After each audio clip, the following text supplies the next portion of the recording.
Hello students, welcome to the lecture on management, and after this lecture, we will be able to learn the following objectives.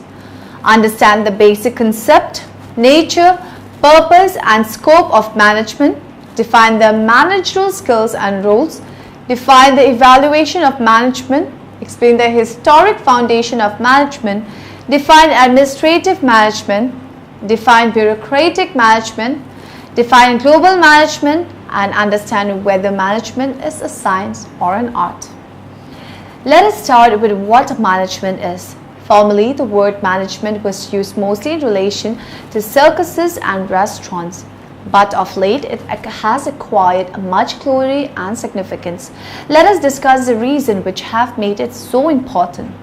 Mingle helps companies turn a great idea into quality software that makes it to the market fast.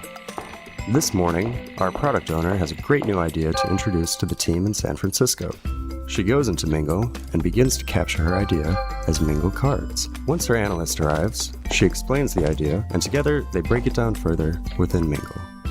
They use Mingle's card tree, a hierarchy of parent-child relationships, to break down the idea into a total of 5 cards. Once they agree the cards accurately represent the idea, they decide it's time to prioritize. They switch to the card wall, which displays Mingle cards as they might appear on a physical card wall. One method of prioritization is to rank order a set of cards, which the analyst and product owner are able to do with a few simple drag and drops. This makes it very easy for the team to understand which card to work on first. A pair of developers announce they need work now. The analyst confirms that the card of most importance has been fully analyzed and can move to the next phase, ready for development. It begins to take off. Mingle supports whatever software development methodology you prefer. As the San Francisco workday comes to a close, developers realize they need help from their Beijing teammates. In order for a clean handoff of the card, they check their coding, confirm the build is green, and then go into Mingle to ask for help. They navigate to the Card Details view, where they hand off the work. They confirm the code they just checked in appears in the card history. This lets the team easily track what code was introduced and when. Mingle integrates with your team's source repository to link code to cards. They add and murmur their comment to the Beijing team. A murmur is a way for team members to collaborate and share project information, like requests, questions, and announcements. Here's the comment that was just murmured. They can always click on the card number to go back to the card.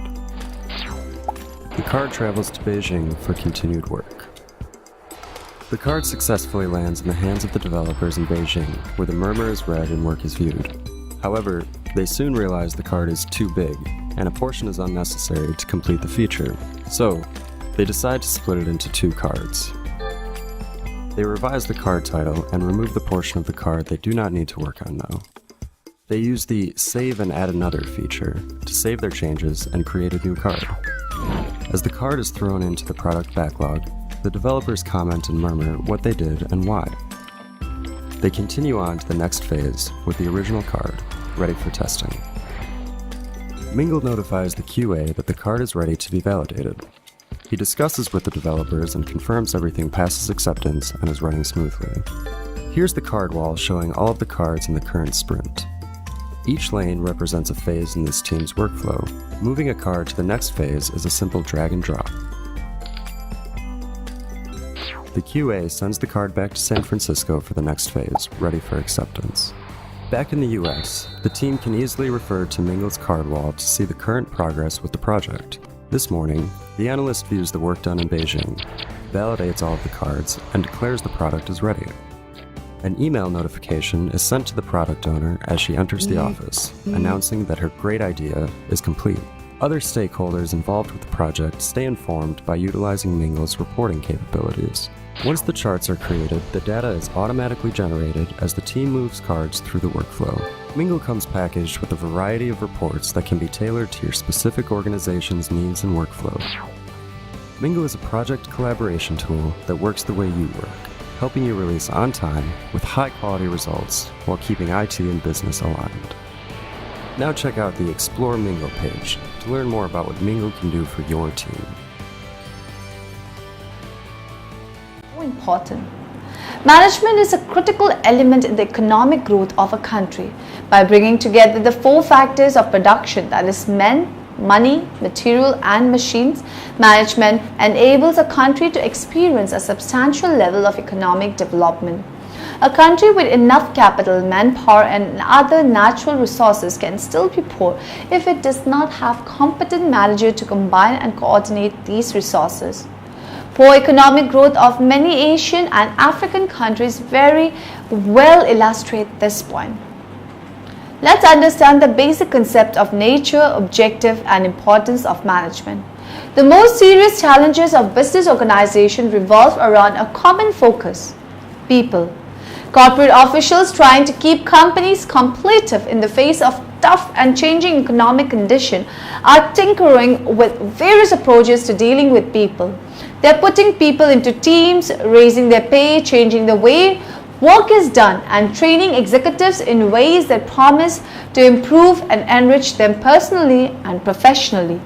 It is difficult to define management. In fact, no definition of management has been universally accepted. One popular definition is by Mary Parker Follett. Management, she says, is the art of getting things done through people.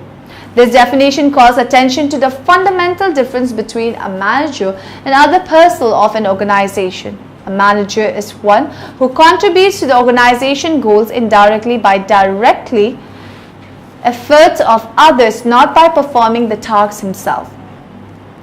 Let us now discuss about the function of management.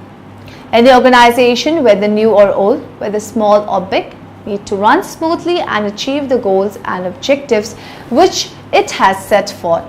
Planning is unending course of action. There may be sudden strategies where companies have to face. Sometimes they are uncontrollable. You can say that they are external factors that constantly affect a company both optimistically and pessimistically. Depending on the condition, a company may have to alter its course of action in accomplishing certain goals. This kind of preparation arrangement is known as strategic planning. The second function of the management is getting prepared, getting organized. Management must organize all its resources well before in hand to put into practice the course of action to decide that has been planned in the base function. Through this process, management will now determine the inside directorial configuration, establish and maintain relationship, and also assign required resources. While determining the inside directorial configuration, management ought to look at the different divisions or departments. They also see to the harmonization of staff and try to find out the best way to handle the important tasks and expenditure of information within the company. Management determines the division of work according to its need. It also has to decide for suitable departments to hand over authority and responsibilities.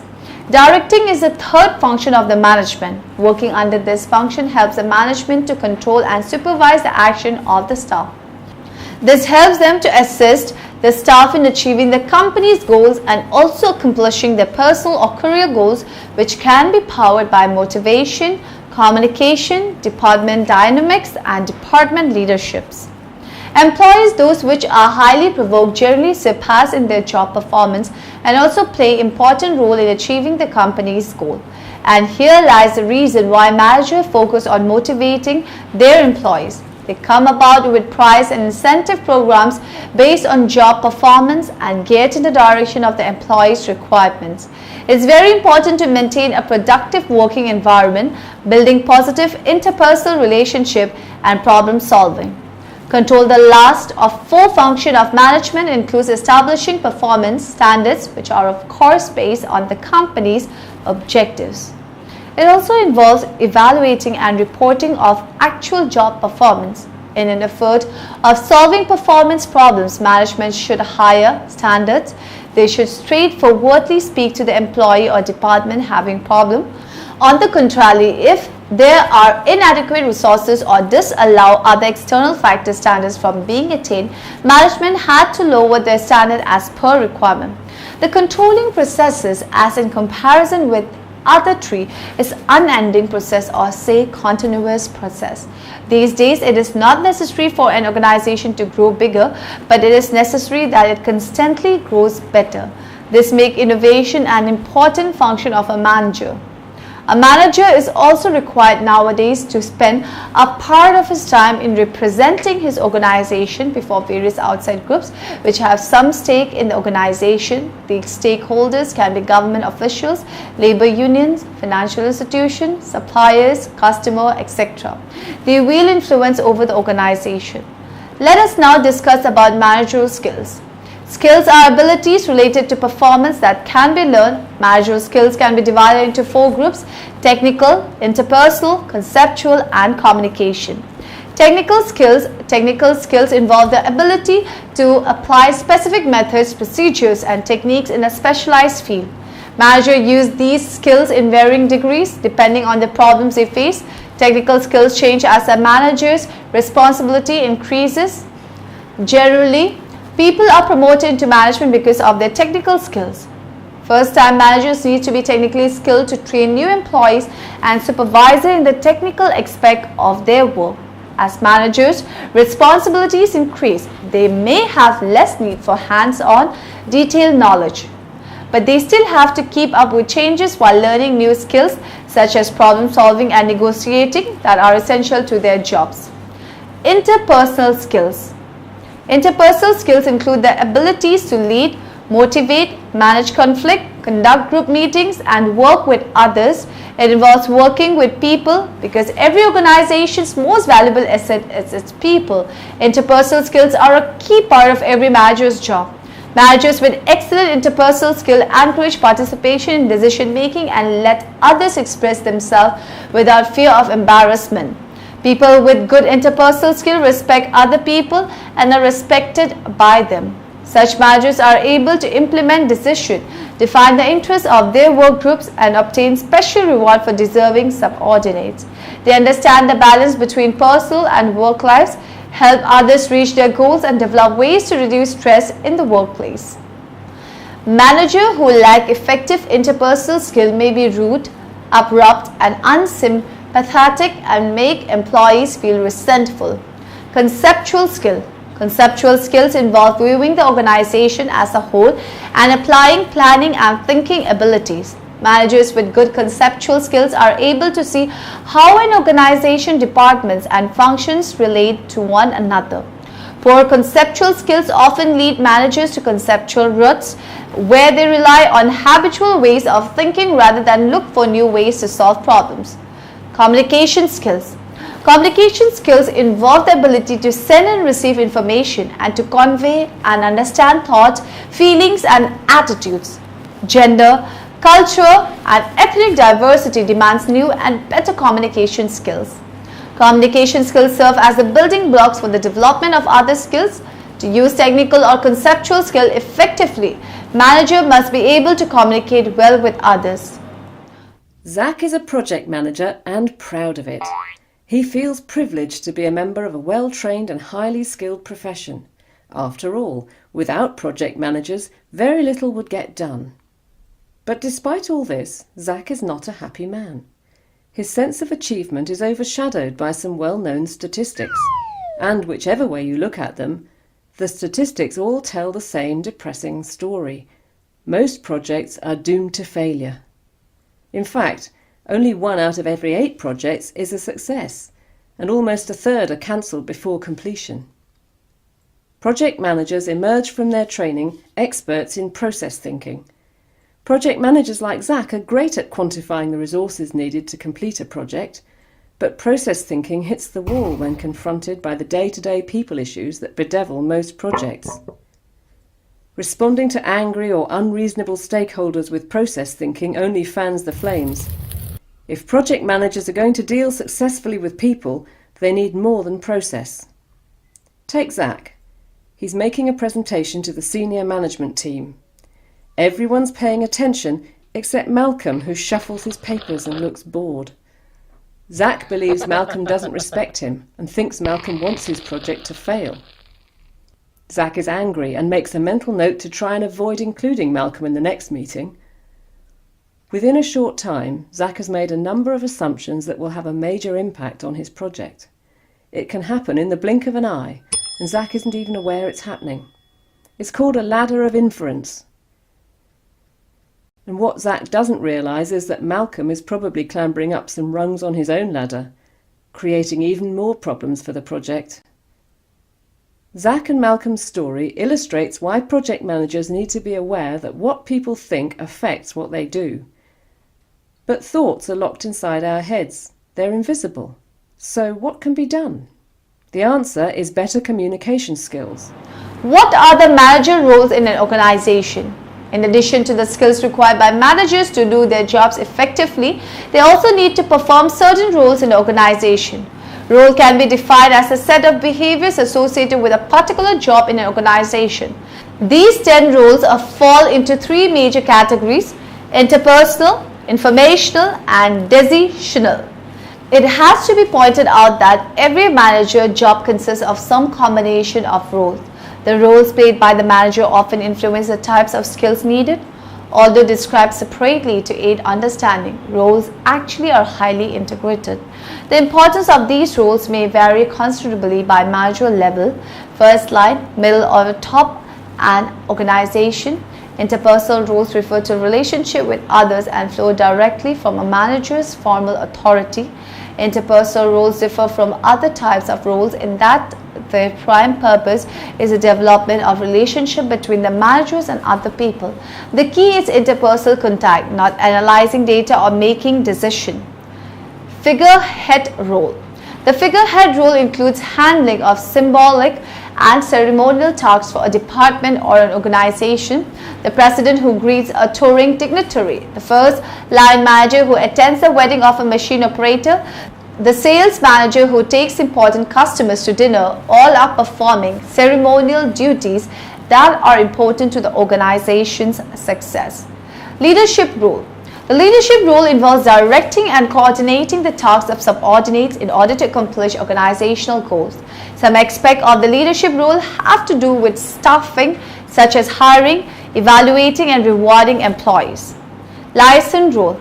The liaison role is concerned with the development of information source, both inside and outside the organization. The manager's prime motive is to establish, maintain, and extend a network of personal contacts that can feed information to the manager. Through the information roles, manager build a network of contacts. These contacts enable managers to receive and send large amounts of information. Monitor role. In the monitor role, managers seek and receive information. Managers are like radar system, scanning the environment for information that may affect their department or organization performance. Dissemination role. In the disseminator role, managers share information with and distribute to others in the organizations sometimes. Spokesperson role. Manager role in the information system does not end with being a disseminator. Only when the organization produces something, a product or a service, does it perform its primary function. A prerequisite to action is a decision. In their decisional roles, managers commit the organization to future courses of action. Now we will define the term levels of management and also discuss their roles. The term levels of management refers to a line of demarcation between various management positions in an organization. Number of levels in management increases when the size of the business and workforce increases and vice versa. The level of management determines a chain of command, the amount of authority and status enjoyed by any managerial position. Managers at all these levels perform different functions. The role of manager at all the 3 levels is discussed below. It consists of board of directors, chief executive or managing director. The top management is the ultimate source of authority and it manages goals and policies for an enterprise. The branch manager and departmental manager constitute middle level. They are responsible to the top management for the functioning of the department. They devote more time to organizational and directional functions. Lower level is also known as supervisory, operative level of management. It consists of supervisor, foreman, section officer, superintendent, etc. What do you mean by the evolution of management? A crucial shift in management philosophy came in 1920s with a new emphasis on human behaviors, needs and attitudes in the workplace over the economy and efficiency of production. Mark Parker Follett and Chester Burnell pioneered the humanistic perspective that first stressed the need for employee empowerment. This new way of thinking led the way for the human resource perspective, which saw worker as a resource to be fully utilized as open to tools from which to extract utility.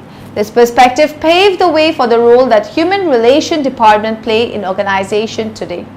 Allstate Insurance uses the human resource perspective in designing the comprehensive benefits package it provides to its employees. These include the concept of a learning organization and the shift to a technology-driven workplace. For centuries, scientists have been following the behavior of workers and managers. The understanding and analysis of this behavior grew into a new field of study: management thought. Management thought is a relatively new discipline. Over the past century, its modern practice has grown out of the influence of social, economic, and political forces. It has also grown from the influence of many researchers and practitioners, such as Frederick Taylor, Elton Mayo, and W. Edwards Deming. By the late 1800s, America had become the manufacturing capital of the world. Mass production techniques enabled companies to turn out more products at a lower cost than ever before. The sky was the limit. Improvement in assembly line technology led to large-scale production of a wide variety of material goods. These technological advancements came about at such an accelerated pace that a certain degree of chaos developed. Most businessmen of the time perceived this chaos in terms of a national productivity problem. Businesses weren't as efficient as they should have been. Three issues formed the basis for the problem. First was the problem of collaboration between people and machines. Many factory workers were afraid that substituting machine power for human power would result in the elimination of jobs. Workers were also physically afraid of large, noisy, dirty, and dangerous factory machines. The second obstacle was a general inexperience in running large-size factories and organizations that could produce large volumes of products to lower the cost per item. Because owners and employees weren't used to working in large groups, different authority structures were needed. Standard operating procedures had to be developed and implemented. Whatever efficiencies these procedures brought about were offset in part by an overall depersonalization in the workplace. Bigger businesses were just having bigger problems. The more managers began to realize how costly these problems were becoming, the more they searched for solutions. The search for solutions provided the basis for the development of the four major theories or approaches to management. The classical approach, beginning in the late 1800s, the behavioral approach in the early 1900s, the systems approach in the 1930s and 40s, and the contingency approach, a theory that gained prominence in the 1960s. Let's discuss about historic foundation of management, past and present. Organizational behavior, commonly referred to as OB, is an interdisciplinary field dedicated to the better understanding and management of people at work. The practice of management can be traced to earliest recorded history. Abundant archaeological evidence such as the Great Pyramids stands in silent tribute to the talents of bygone manager, illiterate workers or slave, miserable worker condition, primitive agrarian economies, and crude tools made the task of manager in ancient civilization extremely difficult. The classical management era lasted from around 1880 to 1930. During this time, the first general theories of management began to evolve. Two major thrusts were administrative theory and scientific management. A unique combination of factors fostered the emergence of the behavioral era during the 1930s. 1960, Douglas MacGregor wrote The Human Side of Enterprise, which has become an important philosophical base for the modern view of people at work. He formulated two sharply contrasting set of assumptions about human nature. Let us now discuss about scientific management. The theory of scientific management is the brainchild of Frederick Winslow Taylor. In its simplest form, the theory is the belief that there is one best way to do a job and scientific methods can be used to determine that one best way. Taylor developed his history through observation and experience as a mechanical engineer. As a mechanical engineer, Taylor noticed that the environment lacked work standards, whereas inefficient workers and jobs were allocated to people without matching the jobs to the workers' skill and ability. In addition to this, the relationship of the workers with the manager included many confrontations. Now we will move on to our next topic, that is administrative management.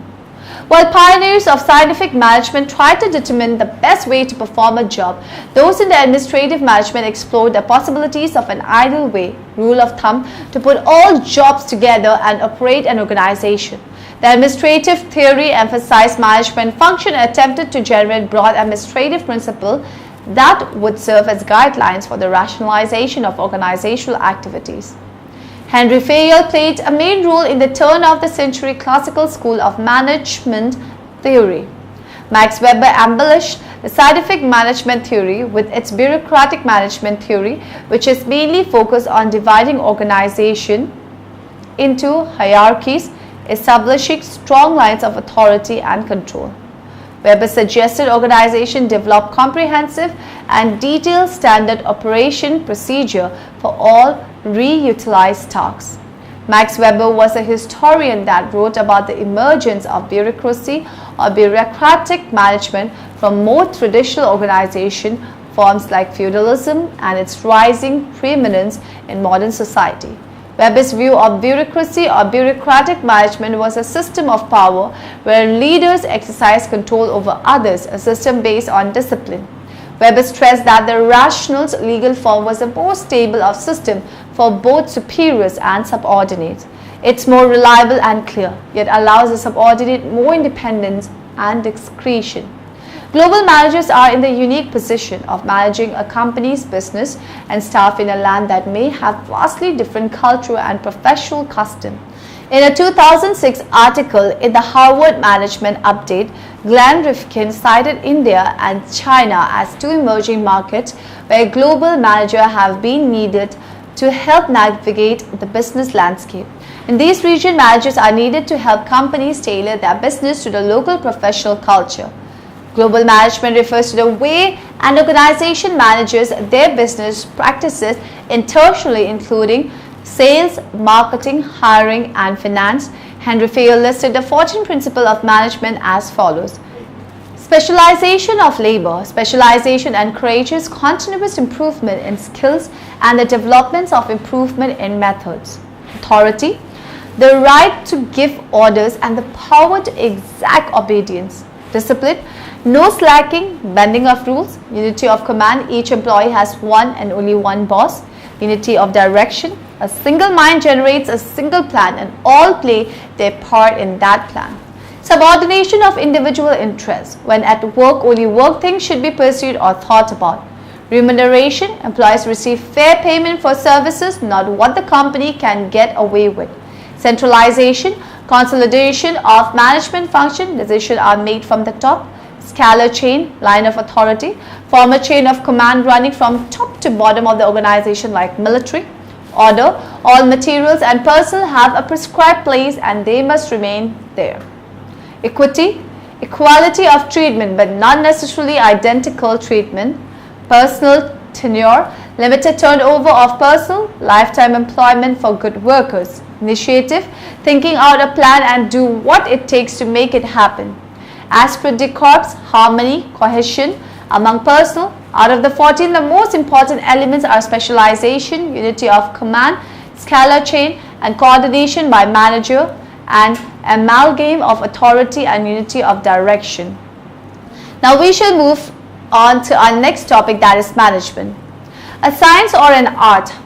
Science is also cumulative in that what is discovered is added to that which has been found before. We learn from past mistakes and obtain guides for the future. All scientific information collected first as raw data is finally ordered and analyzed with the help of statistical tools. It thus becomes communicable and intelligible.